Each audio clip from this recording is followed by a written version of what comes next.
BPL এর আজকে তৃতীয় ম্যাচ ডে ছিল এবং রেকর্ডের পর রেকর্ড ঘটে গেছে এখানে।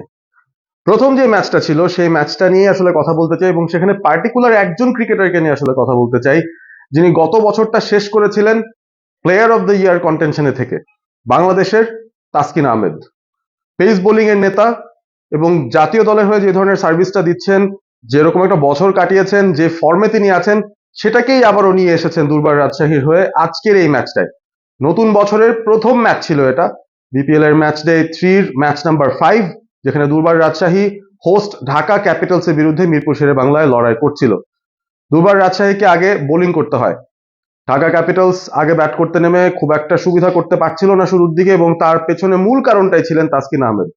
প্রথম স্পেলেই দুর্দান্ত বোলিং করেছেন এবং ঢাকা ক্যাপিটালসের যে দুই তারকা ওপেনার রয়েছেন লিটন কুমার দাস এবং তানজিদ তামিম, দুজনকেই তিনি আউট করে বিদায় করেছেন। শুরুর দিকটায় ধুঁকতে থাকা ঢাকা ক্যাপিটালস একটু একটু করে ইনিংসটা বিল্ড আপ করার চেষ্টা করে এবং বেশ কিছু ভালো পার্টনারশিপের মাধ্যমে তারা একটা ভালো স্কোরের দিকে এগিয়ে যাচ্ছিল। একটা পর্যায়ে দেখে মনে হচ্ছিল স্কোরটা মেবি 180-190 হয়ে যেতে পারে। প্রচন্ড শীত কুয়াশার ভিতর দিয়েও ব্যাটাররা কিন্তু ভালো পারফর্ম করছিলেন, তবে আবারও তাসকিন আহমেদ জ্বলে উঠলেন পরবর্তী স্পেলে এসে। সব মিলিয়ে একটা দুটো তিনটা করে 7টা উইকেট তুলে নিয়েছেন তাসকিন আহমেদ, এবং যে কোনো বাংলাদেশির পক্ষে টি-20তে সবচেয়ে ভালো বোলিং ফিগারটা নিয়ে তাসকিন আহমেদ বের হয়েছেন। 19 রান খরচ করে 7 উইকেট।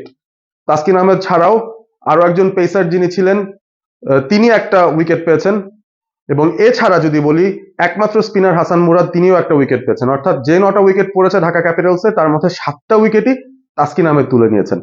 দুই দিকেই সুইং করাতে পারেন সেই স্কিলটা তিনি আবারও দেখিয়েছেন। লিটন কুমার দাসকে একটা আউট সুইঙ্গারে পরাস্ত করলেন, তানজিদ তামিমকে তিনি একটা ইন সুইঙ্গার বা বাহাতির জন্য আউট সুইঙ্গার সেখানে পরাস্ত করেছেন, এবং পরবর্তী জায়গায় এসে তিনি যেভাবে বোলিংটা করে যাচ্ছিলেন, এক কথায় প্রায় আনপ্লেয়েবল একটা ঘটনা ঘটে যাচ্ছিল। ইয়র্কার দিয়েছেন, শর্ট বল দিয়েছেন, স্লোয়ার বল দিয়েছেন, সবকিছুতেই পরাস্ত করেছেন ব্যাটারদেরকে। এবং তাসকিন আহমেদকে আসলে এই ধরনের ফর্মে দেখে খুবই খুবই ভালো লাগছে। তাসকিন আহমেদ বাংলাদেশিদের পক্ষে আজকে একটা রেকর্ড গড়লেন টি-20তে, এবং খুব দারুণ তার ছন্দ, সেটা দেখে খুবই খুবই ভালো লেগেছে।